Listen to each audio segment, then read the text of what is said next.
What's up, everybody? Welcome back to My Twisted Life of Poetry. I am Poetry. You are here for a This Is Us recap and review, Season 2, Episode 12, Clooney. Now, I thought for some reason that this episode was going to have something to do with George Clooney, because I know that is one of Becca's favorite people, but it wasn't. So, let me tell y'all, this episode caught me right in the feels today, and it was not because we got to see our dearly beloved William.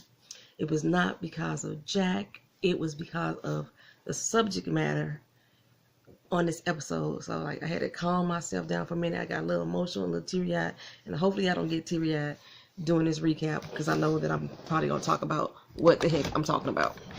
I'm trying to get situated. I was sitting in a different spot yesterday when I did my live stream. If you've never seen my live stream, you go ahead and go on there and watch that. But for now, let's go ahead and get into This Is Us.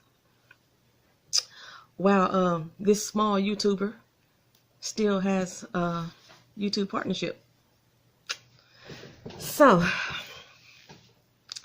every time that they open a scene or episode with flashbacks of what William used to say, a feeling comes over me. I can't explain what the feeling is. It just, whatever it is. I don't care if it's old William or young William. Those two actors bring such life into that character that you cannot help but love them. Okay, so we start off seeing this little mangly cat. I don't even know if mangly a word. The scrangly cat running through the streets, right? And I'm assuming this cat is Clooney, because William had a cat named Clooney.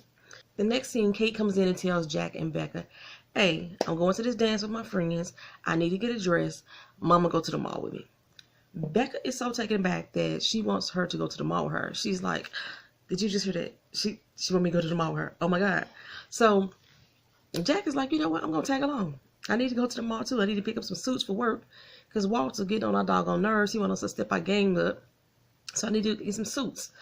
Kevy Kev, he in there beckoning for his soda, laid up on the couch in his little cast, feeling sorry for himself. And Jack comes in and is like, hey, are you going to be taking your girl to the dance? And he's like, no, I ain't going to that. Jack turned off TV and like, look here, we all going to the mall. You're going to get you a suit, you're going to get your butt up off the couch, and you're going to go to the doggone dance as well. So Randall come in like, the mall? Hey, I want to go. Hey, everybody going to the mall. And at this particular time, I'm thinking this could have been the perfect bonding moment for Kate and Becca. But now everybody going. Like, why everybody got to go? Well, I'm sorry, Zay, let me fix my Zoom. There we go. That's a lot better. Okay. So Randall was looking like he's making Annie science project at this moment. Beth comes in and say, look, I lost the bid that I was going for on some land that I was trying to acquire to build this really great park in this really great neighborhood for these really great people who are well deserving, and we can get beat out by a damn Costco. Which I find it odd that a Costco would be moving in this type of neighborhood, but I'm glad to finally find out what the heck it is that Beth really do, because like we never know what she did. She just know she just went to work. So Randall got a job interview though. Y'all know he been out of work for a long doggone time now, and he first needs to stop by William's old apartment.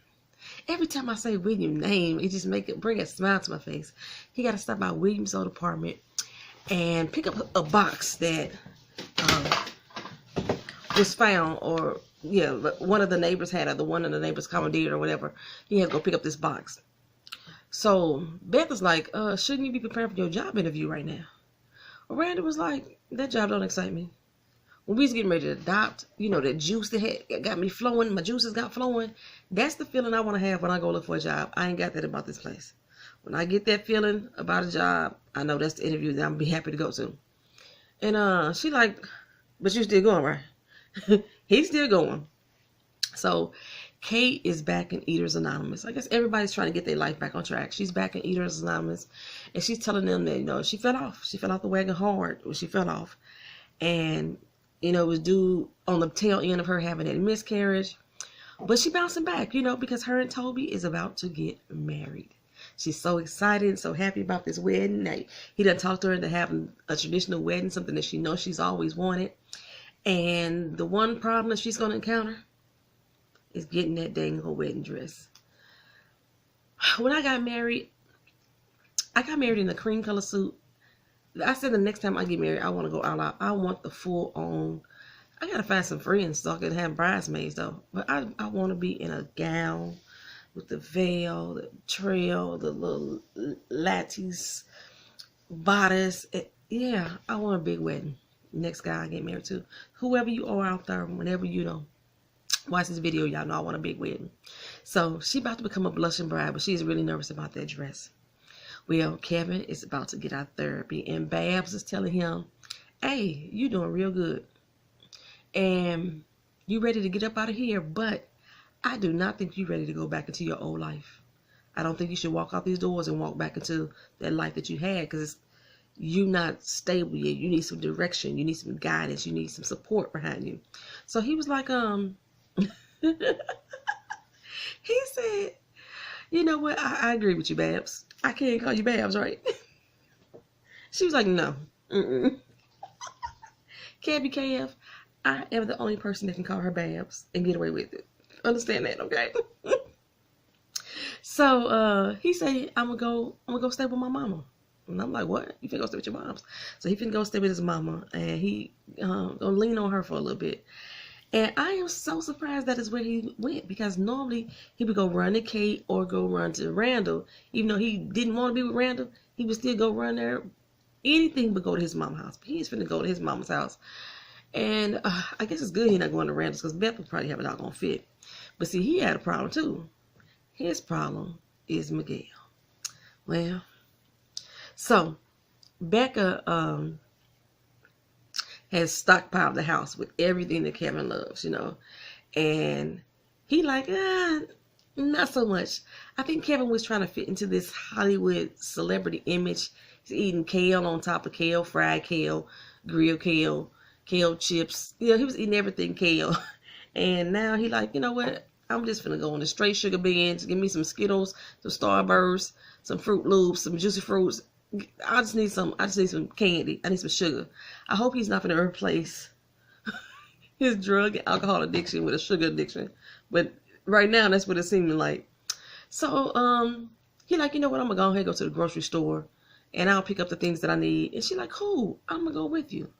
He like, but that's what's up. I needed some structure in my life. Let's make every Monday our day to go to the store together. And Miguel say, well, cool, I'm going to go too. Kevin looked like, wait, what? You weren't invited to this party? I mean, his face was exactly how I think Kate was going to feel about everybody going to the mall with them. We'll see. So, Crazy Madison, you remember her, the girl who comes to the Overeaters Anonymous meeting and talks about her weight problem, and everybody looking at her like, you skinny bitch. No, you ain't got no problem. Yeah. Madison comes up to Kate after the meeting. She's like, look, let's go shopping, girl. I want to take you to this fantabulous dressmaker where you can get you a beautiful gown made. And Kate is like, heck no. No. I'm not going to do that. But Madison is not going to take no for an answer, baby. She is very insistent. So she's like, look, they do custom fits. All you got to do is sit back, sip some bubbly, and be treated like a princess. And why does nobody ever say get treated like a queen? I had a friend. I had a friend that had a girl, or a girl he was trying to holler at once one time. And a lot of black men, they use queen in their introduction. And he was like, hey, what's up, queen? How you doing? And she was like, I ain't no queen. I'm a princess. And we was like, wait, what? It's like, don't you know that a queen is a higher standard? Like, why do they never aspire to be queens? They just want to be princess. I want to be treated like a princess at my wedding. Treat me like a queen. I'd be on some queen shit. That's how I'll be. Well, anyway, Madison tells her, I got you, girl. This place is the bomb. They're going to make you feel comfortable. You ain't got to try nothing on. And if you feel uncomfortable at any time, we can get up out of there. We can bounce. Just let me be your person. That's all I'm asking you to do. So, Kate and the family, they're at the mall. And she looking at dresses. She got the number 7 written on her arms. I wasn't quite sure what the number 7 was about. Like, was she planning to switch tags to make her dress appear to be a size 7 for her friends? or was she gonna steal somebody's size 7 for her friends? That's what I'm assuming. So they look at what looks like the perfect dress for her, and she takes it into the bathroom. And I want to say she took an 8, 9, and a 10 into the dressing room with her. She's like, hey, you know, sometimes these dresses run small. We just got to be sure. So Kevin and Jack, they in the suit store, and they looking for the suit store, and they happen to run into Miguel. And he's like, look, Shelly about to be wiped up.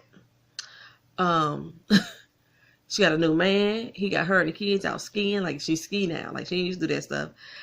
And so Jack is trying to, like, give him the silver lining around the clouds. And Kevin is like, dude, come on, just let him soak for a minute. Sometimes you just want to be in your misery. You know, and I agree with that. I agree. Sometimes you just need to feel what you got to feel.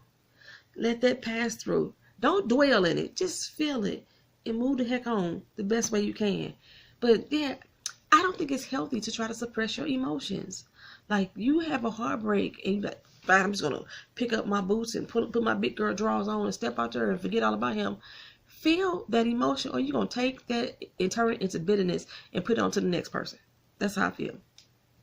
So anyway, they decide, Jack say, cool, we're going to go ahead and soak for a minute.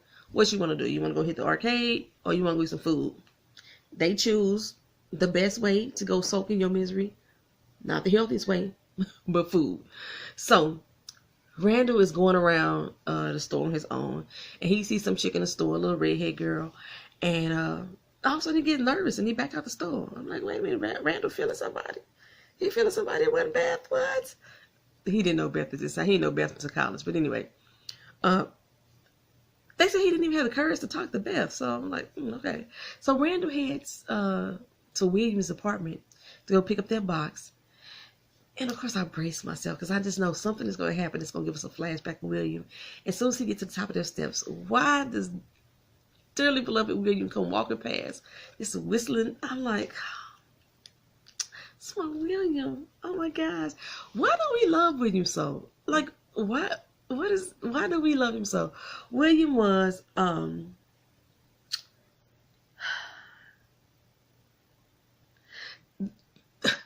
the writers basically made us fall in love with a cracked out man who abandoned his baby and left him on the doorstep of a firehouse. Like, how did we fall in love with that? That is like awesome freaking writing, to be able to make the viewers fall in love with the character who was not from the best walk of life.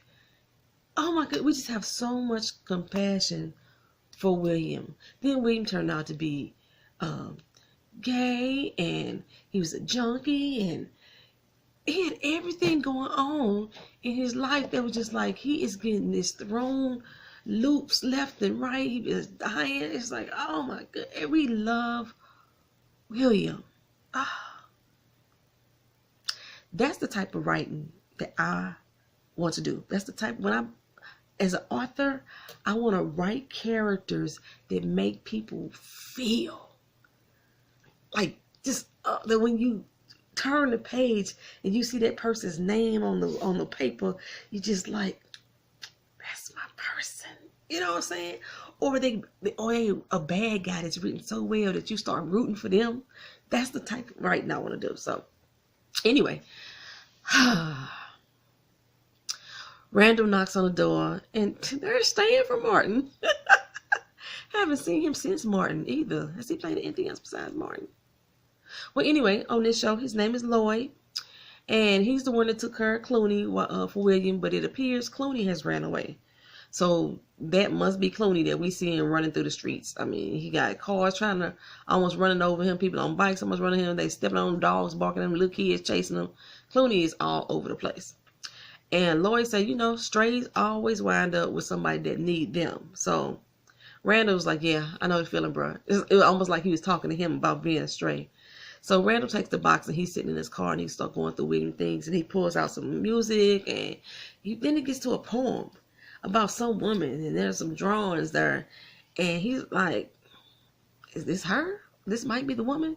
And at first I was thinking that Randall was thinking it was his mother, with the exception of Randall knows that his mother died before he was given away. So Like, who is William? Just, I mean, Randall just looks so happy to see that. Is he just happy that he think that maybe his dad's not gay? I don't know. So we get flashbacks of Randall, of this William with this woman, and they're William older. They're not William as young William. So, like, who this woman? Harper, who this woman?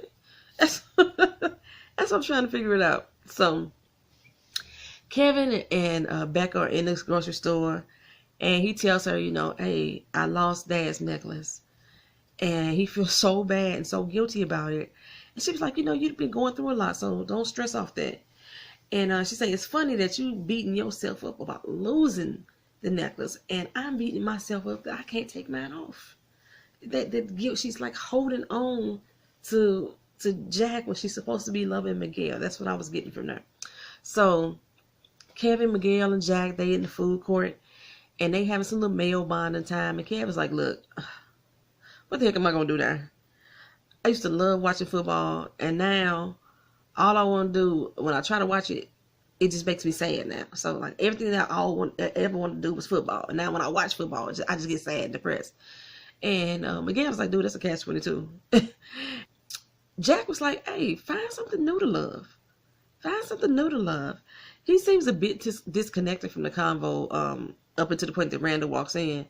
And something seemed to be on Randall's mind too, but he ain't sure. So Kev was like, dude, you don't understand, because you ain't never loved something that you've lost. And Miguel was like, yes, he did. his dream to start his own company. It was like, what company? You know, he was going to start the big three. He gave it all up to secure a future for y'all, the kids. And Jack was like, you know, yeah, it wasn't worth the risk at that time. I was starting a new family. I couldn't risk it all. He was like, you know, you make a choice and you don't look back. And I used to think that way. But I've been looking back. I've been looking back a lot lately. And I've been thinking like, what I woulda, I coulda, I shoulda done back in the day. And I'm still thinking about it. Like, still right now, I'm trying to make the decisions on whether or not I'm going to take certain risks. And if I happen to go after my dreams, first of all, am I going to succeed? You know, one of my dreams is writing. Like, am I going to succeed at it? Am I going to be that person? Or is it going to, like,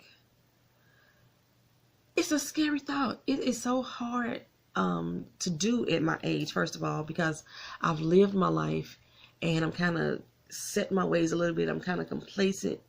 You know, you don't want to do anything to try to step out because I got a daughter to take care of. She still has to go to college. I want to make sure that she is set for life, that she ain't got to struggle, and I'm trying to get her to start her own business. I'm trying to do a lot. So it's kind of scary to think about stepping out and taking these risks. Yeah, I'm trying to encourage my daughter to not even get a job anymore. Just start your own business, work for yourself. I was talking about this in one of my Travel and Talk Tuesdays, but I didn't post it, about how we as Black people don't teach our children entrepreneurship. We always tell them, go out and get a job, go out and get a job. You know, at the age of 16, they're like, matter of fact, at 12, they got you babysitting, go get a job, go to a job, instead of starting your own business. And I really want her at this point to, like, start her own business. She has been, like, my biggest encouragement for me to get, like, out the door and go start and do something. And I'm, like, nervous as a ticket on the house. But she's young. She's only 20 years old. She doesn't have any children yet. She doesn't have any real responsibility yet other than taking care of herself. And while she has, like, her mom willing and they have the ability to help her out along the way, this is the best time to do it. I didn't have that in my life. I don't have that in my life right now. Like, my daughter is it for real as far as support. She's my moral support. My mom has picked up on the moral support thing, but as far as, like, financials backing, it's just me, and that's the scary part for me. But yeah, so at the store, Kev is asking Miguel, like, dude, why you here? Okay, you not that green to see that I'm trying to have me some mommy and me time with my mama, and you just tag your butt along on our little trip. So Miguel's like, you know, hey, she been a mess ever since you started going through all this stuff. Tore her up pretty good. You went in on her in that doggone session. So I'm here to make sure that you won't tear her apart anymore. And Kevin is like, she don't need protection from me. I'm her doggone son. He's like, well, I'm my husband. He's like, no, my daddy's her husband. My daddy was her husband. You know. And then Miguel looked like he's ready to punch him in the doggone face, but he took a deep breath and walked away. And when he walked away, Kevin was like, fuck, that was some fucked up shit to say. You know. So Randall, his butt is going door to door through that apartment complex trying to find this lady neighbor. He knocked on one lady door like, hey, you feeling my pops or what? You was feeling my pops or what? And she said, hey, he a fancy man. I swear I ain't never heard that term before in life in regards to somebody that's homosexual. She said, you a fancy man. And he like, Randall don't get in. He said, no, he dressed pretty casual. Then he realizes that she's talking about his sexuality. He's like, no, he not fancy. He like, bye. And she like, boy, bye. Shut the door on him. So Kate is dress shopping with Madison, and I keep forgetting that Madison thinks she's fat. So she like forces herself to have a cheat cookie. And the girl at the shop seems to be really inviting. And I am watching with my fingers crossed like, please, please, please don't let this designer be no bitch. I'm just, So Randall drops by Beth's job to tell him the good news about his daddy having a lady. And he's super geeked about finding that poem. Or maybe he just geeked about the fact that the poem is about a woman. I don't know. Beth is kind of swamped though. And she looking like, look, I know you short on a job right now, but I got mine and I need to do it. So let me work. Like, I got stuff falling apart. I need to get to it. And he's like, I'm not short on a job. I'm just waiting on the right one. I'm waiting on one that I like. She's like, you think I like what I do? So I'm thinking, damn, Beth, you all right, girl? Like, you really pressed right now. She a little bit testy. So she tell him, look, you need to get a job because you're not having one that's getting on my nerves. That's pretty much what she told him. It's like, I understand what you're going through, but come on, bro. Let's get it together. So at the fitting, Madison is really tripping about this food that's in front of her. And I'm thinking now, this girl really does have a serious eating problem. She may not be obese, but she got a serious eating problem. Her issues are mental. They real, though, but they mental. And Kate noticed it, too. Well, from what Kate and me says, like, she's bulimic. And I didn't even realize that she was smashing macaroons. But Kate says, you know what? I know you went to the bathroom. I know you upchucked. And Madison is like, in denial. She's like, deuces, I gotta go. I ain't got no time for this. So Randall at his job interview, and he gets a call from Lloyd saying, I think I know who you're looking for. He been down in the super. He was at her place coming in all kind of hours of the night, go check for her. So Randall leaves that interview, I'm assuming. He go to find out what Lloyd is talking about. And I'm thinking Beth is going to have a conniption fit. They're at the house. Him and Kate is sitting up snuggling, laughing, and joking, watching TV. And Kate goes off, not Kate, Becca. And Becca goes off to make them some tea. And he comes up to Miguel and asks Miguel, so, were you into my mama when my daddy was alive? I know that's a question that a lot of people are asking. And he's like, no, that never crossed my mind. I'm like, when did it cross your mind? How did y'all get here? That's my question. That's what I want to know.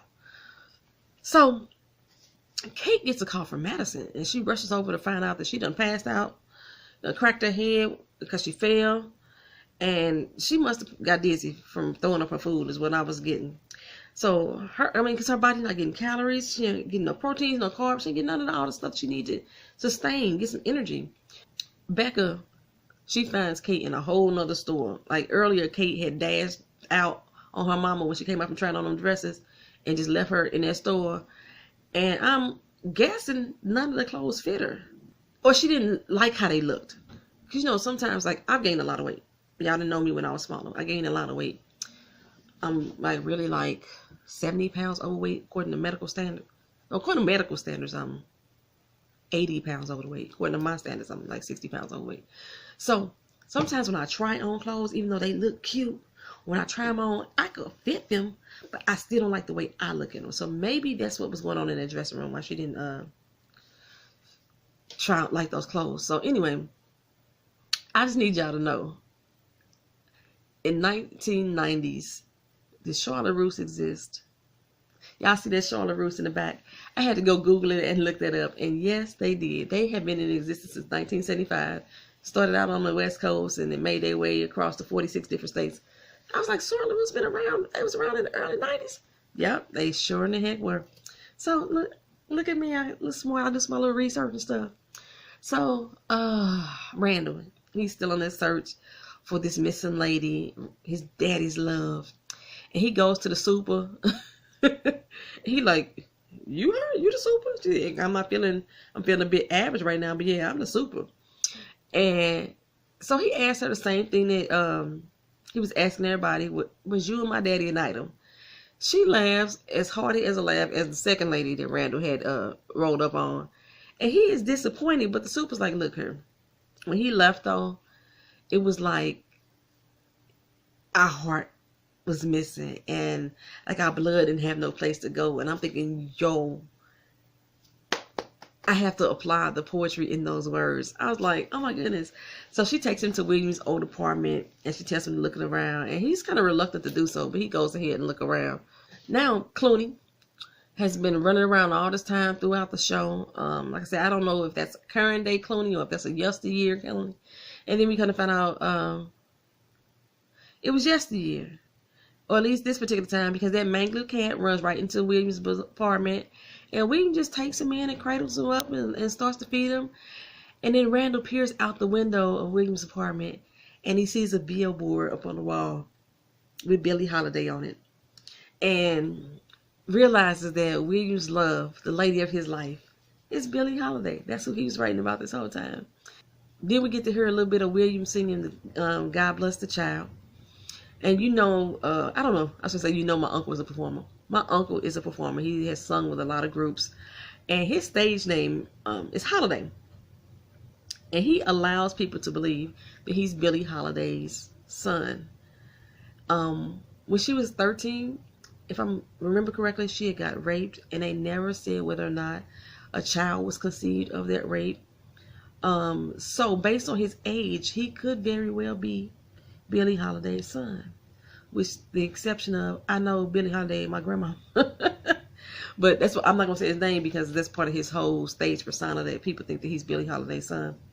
Well, anyway, Madison is telling Kate that she used to be bulimic when she was younger, but a few weeks ago it started again and she didn't know who to call, so she called her. She says, I know you think I'm probably crazy right now, but Kate shares that, you know, after her dad died, she nearly killed herself trying to lose weight. Only eating carrots, baby carrots. That's all she was eating. And she said, you know, and I lost the weight. I wasn't able to get into that 7.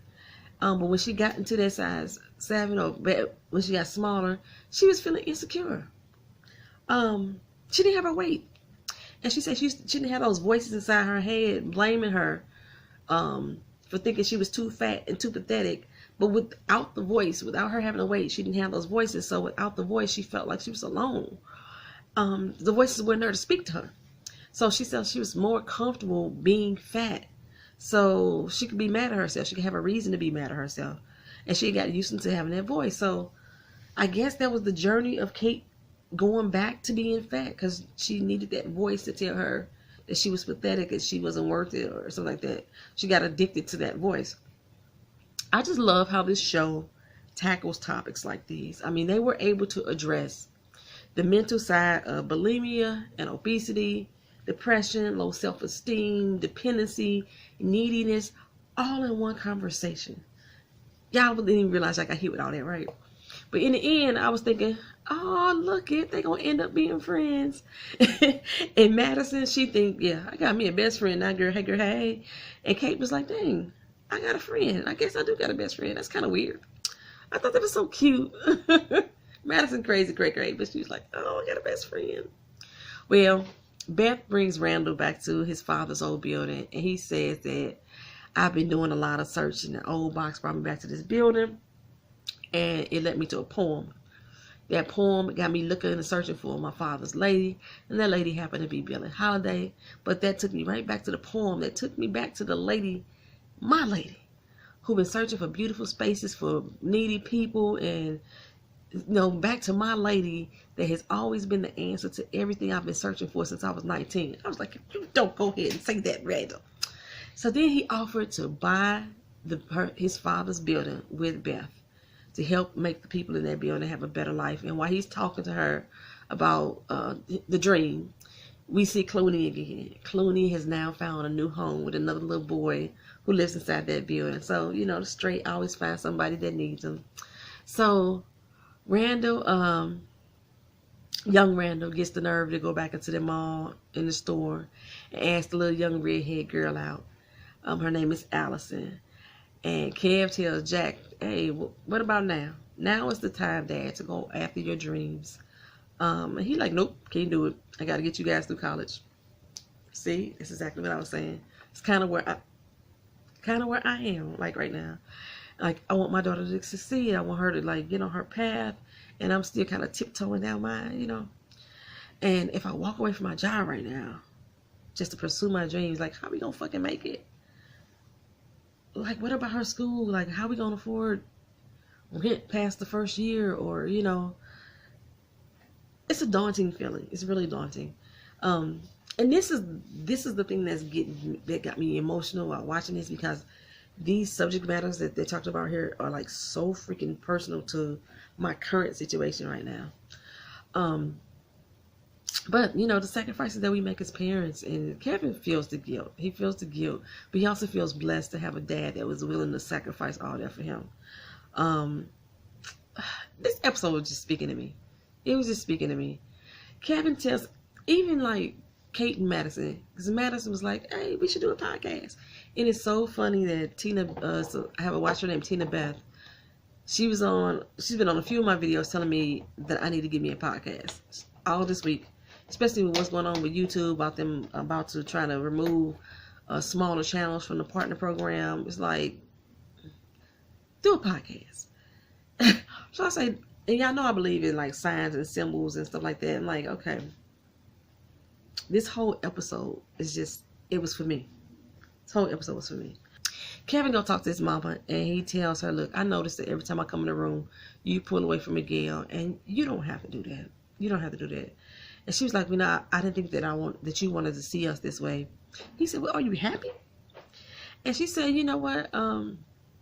Losing Jack, I had to let go of a lot of stuff. And happiness was just happened to be one of them. And Miguel, he brought that back to me. It may not be the exact same type that Jack gave me, but it's happy nonetheless. So I am happy. So while listening to God Bless the Child, Billie Holiday, Jack and Becca finally agreed that they both need to talk to Kate. They could see that something is seriously wrong. And Jack tells her, you know what?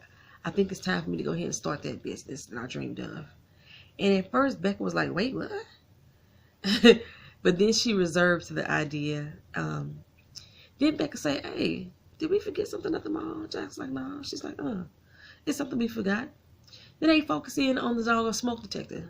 And I was confused for a minute. I was like, why the heck they focus on the smoke detector? And then I looked more close and I said, them damn batteries. They did not have any batteries in the smoke detector. They forgot to get the batteries. Jack died in the fire in the house. They don't have batteries for the smoke detector. I just got like so emotional. I'm like, are they gonna get to Jack's death this season? I'm so not prepared for this. And I was emotional still, not necessarily about that we'll get closer and closer to Jack's death.